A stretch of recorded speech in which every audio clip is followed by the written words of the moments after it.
नमस्कार, आप देख रहे हैं क्राइम तक। मैं हूं अश्विनी सिंह। 29 जनवरी को प्रयागराज में मौनी अमावस्या के लिए भगदड़ मची थी। इस दरमियान कई खबरें सामने आई, कई लोगों की मृत्यु हुई। इसके साथ ही प्रशासन ने आंकड़े जारी किए, जिसमें बताया कि 30 लोगों की मौत हुई है। इसके साथ ही 60 से ज्यादा घायल है। हालांकि इसको लेकर कई वाद विवाद उठ रहे हैं, लेकिन आपको बता दें कि महाकुंभ में मचे भगदड़ के बाद एक ऐसी वारदात को अंजाम दिया गया था जिसे सुनकर आप भी दंग रह जाएंगे। दरअसल आपको बता दें कि 29 जनवरी को वहां पर भगदड़ मची थी। इस दरमियान एमपी के रीवा से एक महिला, 20 साल की महिला गई थी महाकुंभ नहाने। इसी दरमियान महिला वहां खो जाती है। उसे समझ नहीं आता कि वो वहां से निकले कैसे, क्योंकि वहां पर भीड़ थी, निकलना मुश्किल हो रहा था, जिसकी वजह से महिला आखिरकार कैसे कैसे बच के वहां बाहर निकलती है, जिसके बाद वो प्रयागराज बस स्टैंड पर आती है।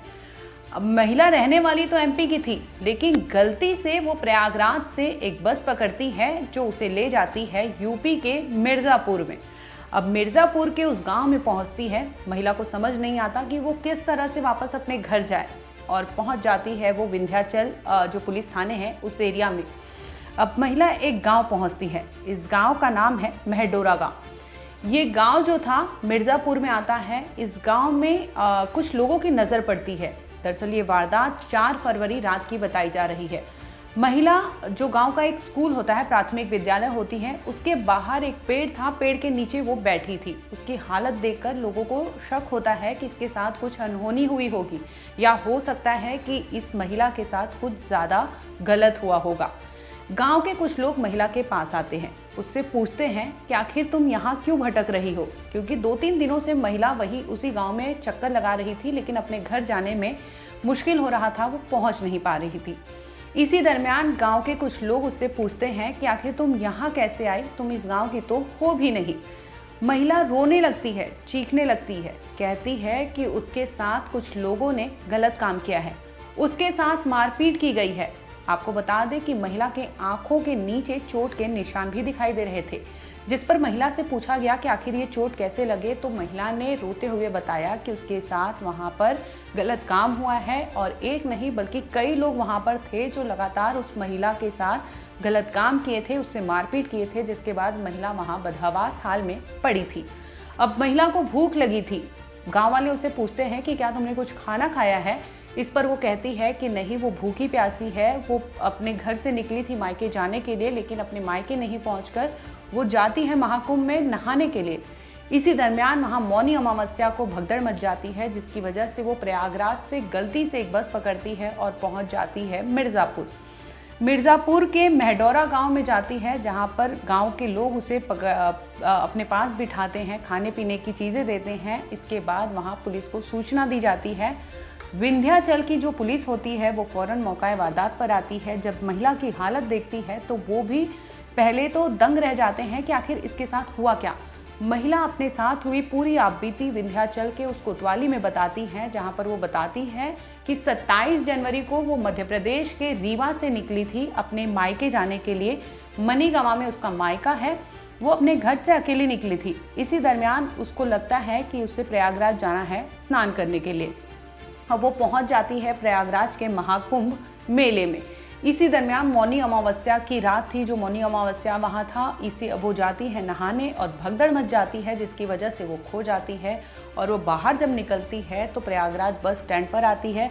अब उसे जाना अपने मायके मनीगवा था, लेकिन वो गलती से पहुँच जाती है मिर्ज़ापुर के मेहडोरा गाँव में पहुँचती है, जहाँ पर उसके साथ कुछ ऐसे लोग आते हैं, उसके साथ दरिंदगी करते हैं और बकायदा उसे चोट पहुंचाते हैं, और सभी लोग उसे मदद करने की बजाय वहीं छोड़ देते हैं।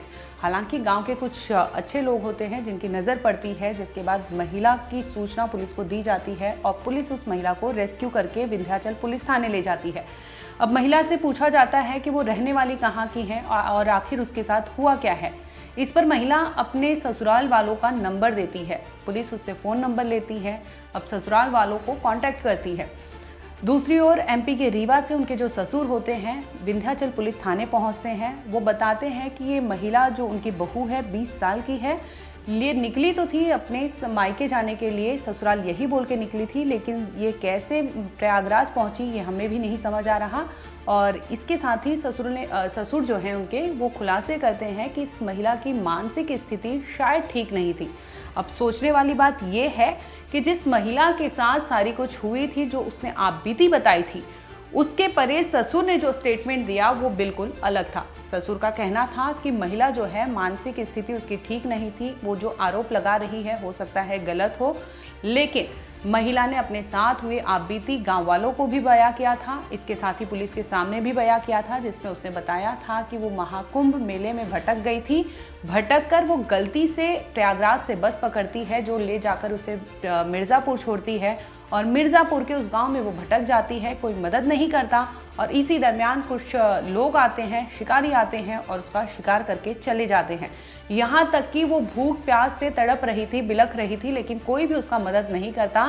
जिसके बाद आपको बता दें कि 7 दिन बाद उस महिला को वहाँ पर खाना पीना दिया जाता है, जिसके बाद महिला विंध्याचल पुलिस थाने पहुँचती है और पूरा मामला खुलता है। बहरहाल आपको बता दें कि इस मामले में पुलिस तहकीकात कर रही है, और ससुर का जो बयान है कि महिला मेंटली स्टेबल नहीं है, तो उसकी भी जांच चल रही है। लेकिन दूसरी ओर महिला ने ये एलिगेशंस लगाए हैं कि उस गांव के कुछ लोग उसके साथ गलत काम किए हैं, मारपीट किए हैं, और बाकायदा उसके आंखों के नीचे चोट के निशान भी मिले हैं। इस मामले में पुलिस ने महिला की बयान जो है उसे भी दर्ज किया, मामला दर्ज किया था। और इसके साथ ही जब ससुर ने कह दिया कि उसकी मानसिक स्थिति ठीक नहीं है, तो उसे घर जाने के लिए छोड़ भी दिया। बता दें कि ससुर जो है 20 साल की अपनी बहू को लेकर एमपी के रीवा चले गए हैं, और उनका कहना था कि इसकी मानसिक स्थिति ठीक नहीं थी। हो सकता है महिला ने जो आरोप लगाए हैं, जो एलिगेशंस लगाए हैं, वो गलत हो। बहरहाल पुलिस अभी भी इस मामले की तहकीकात कर रही है। महिला के जो आरोप है उसे लेकर भी सस्पेक्ट की तलाश कर रही है कि क्या महिला के बयानों में सच्चाई थी, और अगर थी तो वो कौन दरिंदे थे वहाँ पर जो महिला को इस तरह से टारगेट किए थे और इस तरह से उसकी अस्मत, उसकी इज्जत लूटी थी। जो भरे गांव में उसने बयान दिया है, कुछ लोग थे जो बाकायदा इस सब चीज़ों का रिकॉर्ड किए थे। यूट्यूब गाइडलाइंस के अनुसार हम उस महिला की फ़ोटो या उसका कोई भी पहचान बता नहीं सकते, लेकिन आपको बता दें कि ये महिला भटक कर एमपी से गई थी प्रयागराज, और प्रयागराज से भी भटक जाती है, जिसके बाद वो पहुंच जाती है यूपी के मिर्ज़ापुर।